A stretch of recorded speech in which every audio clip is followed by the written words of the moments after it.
Comme vous avez pu le remarquer, cet épisode a 48 heures de retard. Je vous présente donc au nom de toute l'équipe mes excuses, mais ne vous inquiétez pas, cela ne changera rien à la régularité à laquelle vous êtes habitués depuis le début du mois, puisqu'il y aura cette semaine, comme les semaines précédentes, 3 épisodes. Je vous souhaite un agréable visionnage.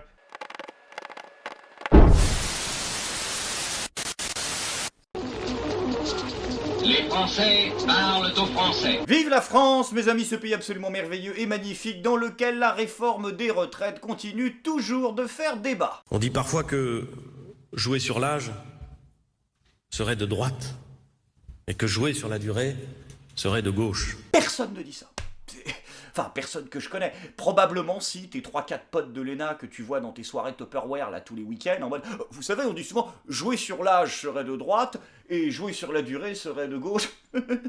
Repassez-moi du homard. Mais je veux dire, dans le monde réel, il n'y a personne qui délire autour de ça. Donc nous, ce qu'on voudrait, c'est des explications concrètes de comment ça va marcher. Et sur ce point, soyez rassurés, le gouvernement a décidé de tourner la page à Corinne Vignon, vous savez, la députée astrologue là, qui avait pitoyablement tenté dans un des épisodes récents qu'on avait fait de nous expliquer la réforme des retraites. Mais bonne nouvelle, enfin, ça y est, c'est terminé. Ils ont enfin mis quelqu'un de compétent, à l'image de Jacqueline Gouraud. Dernier tiers sera payé en 2022. Ouais, 2022 Sera supprimé, pardon. Sera supprimé. Donc on paiera encore, les Français les plus aisés paieront encore la taxe d'habitation en 2022. Le dernier tiers payé sera en 2022. Non, le dernier, je reprends. Allez-y. Le dernier tiers supprimé sera en 2022. D'accord, donc vous n'avez pas la moindre idée de ce dont vous parlez depuis le départ, quoi. Hein, au lieu d'envoyer des gens au casse-pipe comme ça, on arrête le massacre et puis on dit aux gens, écoutez, ta gueule, c'est trop compliqué et puis on va le faire sans vous. Sauf que les gens, ils aiment pas trop être pris pour des cons, ce qui explique la grève massive à laquelle nous avons eu droit à la RATP, une véritable journée noire, comme on peut le voir. Excuse-moi, c'est quoi cet insert à la con, là? D'où, quand je parle de journée noire, tu me mets Sibeth Ndiaye, espèce de monteur raciste et oppressif? C'est quoi ces conneries? Je ne tolérerai pas pour la 6e année un monteur d'extrême droite, c'est bien clair? Mais j'ai mis parce qu'elle a parlé sur le sujet. Oui, je ferme ma gueule, alors vas-y, on envoie. Demain matin, j'utilise ma voiture de fonction comme tous les jours. Je serai de cœur avec tous les franciliens qui galéreront dans les couloirs du métro. Non mais merde, là, je veux dire, c'est pas possible, vous pouvez pas insulter les gens à ce point-là. Parce que là, tous les médias, ils parlent de bourde, c'est pas une bourde. C'est une provocation. Vous savez que 10 lignes du métro seront bloquées, ce sera perturbé aussi sur les autres et sur les lignes du RER A et B. Le service minimum est-il suffisant ? Eh bien, écoutez, je crois qu'il faut à la fois maintenir un équilibre entre le fait qu'on offre un service de fait qui est un service public à nos concitoyens. Ah ouais, mais non. Ah, je crois qu'elle a pas compris le principe, la gourdasse. Vous nous offrez rien du tout. On se paye quelque chose. Ça n'a rien à voir, on cotise au départ. Hein. Donc c'est pas un cadeau de sa ségarrie pour lequel on devrait vous remercier et vous baiser les pieds. Alors soit c'est gratuit et à ce moment-là, hashtag rend l'argent, soit tu la fermes. Mais en même temps qu'il y ait un respect très strict du droit de grève. Du droit de grève? Bah dis donc, on va avancer avec ça. Vous allez en faire quoi du doigt? Nous le mettre dans le cul ou Ce qui est marrant avec Sibeth, c'est qu'elle fait un lapsus par intervention, mais à chaque fois, c'est toujours sur une notion hyper sociale ou un truc avec lequel tu sens qu'en vrai, elle a du mal. Dans un moment où on s'apprête à un grand chambardement sur le système de retraite, c'est normal, c'est légitime qu'il y ait des inquiétudes, qu'il y ait des interrogations parce que on va quitter un système, le système actuel, celui des régimes spéciaux, pour aller vers un système de retraite qui soit universel, plus juste, plus transparent. Quand il y a du bouleversement, il y a forcément de l'inquiétude. Quand il y a de l'inquiétude, il peut y avoir de la mobilisation. Donc moi, j'espère vivement que ce que dira le Premier ministre, la manière dont il détaillera les modalités de concertation seront de nature à apaiser le débat public. Ah bah voilà enfin des propos concrets. Juste par contre, toute petite question, quand tu parles de système universel, ce système universel inclut, je pense, bien évidemment, les députés qui touchent 6 € de retraite pour 1 € cotisé. Non? Oh merde, ils ont oublié le hasard, la chance. Le hasard, la chance. Non mais c'est une insulte à la langue française d'utiliser autant de mots pour dire du vent, putain, elle ne dit rien dans sa phrase. La seule chose qu'elle nous dit en 1 minute, c'est « il va y avoir du changement, donc les gens sont inquiets, c'est tout à fait normal, mais ne t'inquiète pas, ça va bien se passer. » Non mais utilisez-la. L'insert, utilisez-la dans vos discours. À niveau de foutage de gueule équivalent, au moins ça va faire marrer les gens. Je veux dire, on fait à peu près le même métier au départ, vous êtes humoriste aussi. Donc nous, je veux dire, ça fait 10 ans qu'on utilise des inserts, hein, lâchez-vous. En plus, y a rien à craindre, c'est le règne de l'impunité, personne va rien cramer. T'as qu'à demander à Jean-Jacques Bridet, lui il va te le dire. Lui il a eu des petits problèmes parce qu'il s'est fait rembourser 2 fois ses notes de frais. C'est très bien, c'est pour avoir une copie probablement. Et il nous l'a dit, hein, il a répondu aux journalistes. Ah c'est bon, on va pas en faire tout un fromage. Voilà, le mec s'en bat littéralement les couilles, il te l'annonce dès le départ. Donc c'est quoi la prochaine étape? Mais tout à fait, monsieur Bourdin, j'ai volé. Et je vais même vous le dire, j'en suis fier. J'ai volé des millions d'euros aux contribuables français. Et vous savez pourquoi, monsieur Bourdin? Est-ce que vous savez pourquoi? Eh bien, je vais vous le dire. Car depuis que je suis un multimillionnaire, les lobbies ne peuvent plus m'influencer en m'offrant des sommes d'argent que je trouve désormais dérisoires. Alors oui, monsieur Bourdin, j'ai volé le peuple, mais je l'ai fait pour être un incorruptible. Non, sans déconner, Bridet, on est au fond des chiottes, là, donc enlève le R à ton nom, ce sera plus raccord. Autre sujet brûlant dans l'actualité, vous le savez, les insultes homophobes, un autre sujet qui revient en avant cette semaine, hein, les insultes homophobes dans le milieu du football, puisque le gouvernement est un petit peu confus dans les mesures qu'il souhaite prendre pour endiguer ce fléau. Heureusement, Emmanuel Macron, notre leader suprême, était là pour apporter un petit peu de sérénité autour de cette question. On va pas se mettre à mettre des règles qui seraient comme des lois qui tombent, sinon...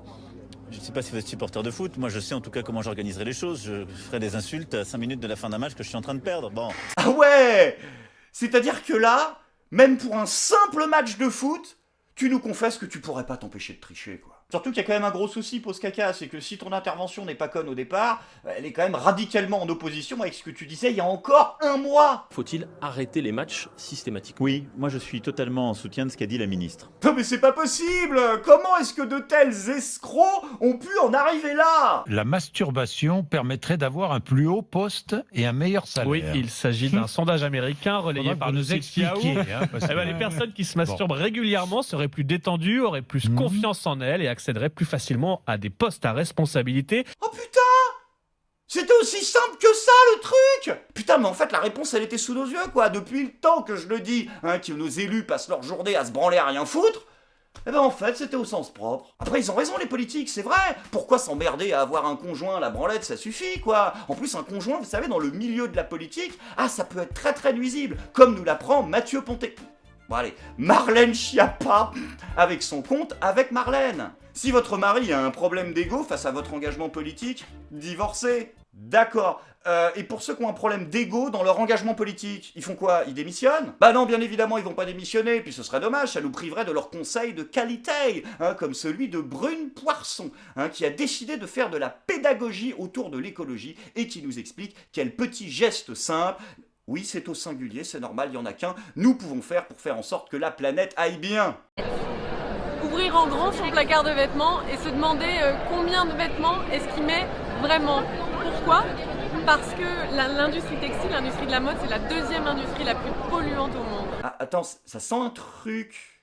C'est le troisième consommateur d'eau, après le riz et le blé. Ah non, vraiment, là, ça sent un truc, hein. Vraiment, non, y a que moi ou quoi? C'est un tiers des plastiques dans l'océan, à cause de toutes les microfibres de plastique qui sont dans nos habits. C'est aussi un quart des pesticides dans le monde. Ah bah voilà, c'est ça que ça sent. Sur une échelle de 1 à 10, vous la sentez arriver à combien, la taxe sur les vêtements neufs durant le quinquennat? En plus, merde, Brune, pardon, tu pourrais être un peu plus exhaustif quand même avec tes conseils. Il y en a plein d'autres, des conseils que t'as oubliés. Foutre ces déchets à la poubelle, déjà, pour commencer, ce sera bien. Hein, tout ce qui est canettes, bouteilles, députés en marche. Alors qu'est-ce qu'on aurait d'autre comme idée qui serait pas mal? Ne pas voter le CETA. Oui, mais ça, ils vont pas nous le donner comme conseil, étant donné qu'ils nous ont absolument pas consultés. Et donc, du coup, troisième idée, encore plus simple, hein, et qui là vraiment est accessible à tout le monde, ne pas voter En Marche. Sans transition les amis, c'est maintenant le moment de la bonne nouvelle du jour avec dans cet épisode de Vive la France, une affaire à ne pas manquer, tenez-vous bien, puisque je cède un monteur. Comme vous avez pu le remarquer ces derniers temps, il y a de plus en plus de vidéos sur la chaîne qui arrivent à s'enchaîner, et le tout dans une qualité de montage et d'étalonnage qui n'est pas celle de d'habitude. Et tout ça c'est grâce à quelqu'un que ceux qui sont habitués aux descriptions des vidéos connaissent, Monsieur Jabulon. Or Monsieur Jabulon a un énorme problème, c'est qu'il n'a plus de ressort, mais qu'il n'a plus d'appart non plus, hein, et qu'il se retrouve un peu comme un con à se crécher sécher sur mon canapé. Donc du coup, je profite de cette vidéo pour aider quelqu'un sans qui la chaîne ne serait probablement pas là où elle est aujourd'hui, et savoir si à l'intérieur de la communauté, il y aurait quelqu'un qui chercherait un locataire ou un colocataire à Paris ou en région parisienne. Donc du coup, je vais vous le présenter quand même un minimum. Allez, viens t'asseoir, parce qu'il faut quand même que les gens voient ce qu'ils vont prendre. Donc, il a 22 ans, il est parfaitement sevré. Donc vous mettez sa caisse quelque part, il mange tout seul, je veux dire, ça se passe bien.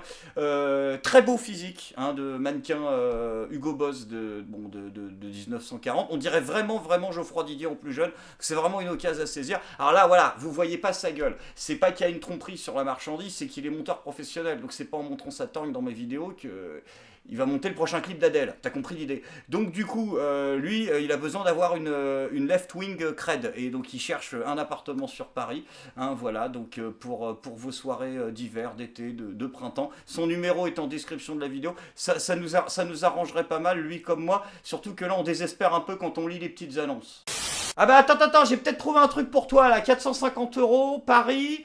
Je cherche un colocataire. C'est bien ça, pour partager 15 mètres carrés.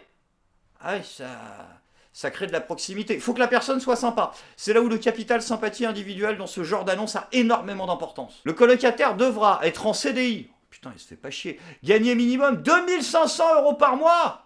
Il va falloir en monétiser les vidéos. Avoir un garant ou plus. Eh ben dis donc, être vegan, d'accord. Avoir entre 20 et 35 ans. Je cherche une personne mature, cultivée, responsable, autonome, ordonnée. Il a oublié de dire en marche, à mon avis. Ayant une expérience d'au moins 2 ans dans la colocation. Ah bah dis donc. Le colocataire dormira sur ma chauffeuse. Oh putain, ils ont osé. Le colocataire aura interdiction de manger des produits d'origine animale, de ramener petits copains, petites copines. Et si la personne avec qui je suis, elle est non-binaire, c'est-à-dire ni garçon ni fille, on fait comment? Attention, c'est de la discrimination. Devra faire mes courses et me tenir la conversation quand je le désire. Ah mais merde, c'est con, t'as oublié de mettre dans l'annonce. À quelle heure on te suce? La place est vacante à compter du 15-09. Ah merde, on a 2 jours de retard. Ouais, mais à mon avis, ça va pas changer grand-chose, ça risque de rester disponible longtemps. Et vous me faites souvent chier avec les histoires de « Ouais, tu nous emmerdes avec tes histoires de vivre ensemble, machin, ton truc de gauchiste des années 80. » Oui, peut-être. Mais quand je vois la gueule du projet collectif qui se dessine là, je me dis que le vivre ensemble, tu vois, rien que la notion, c'était peut-être pas une mauvaise idée. Vive la France!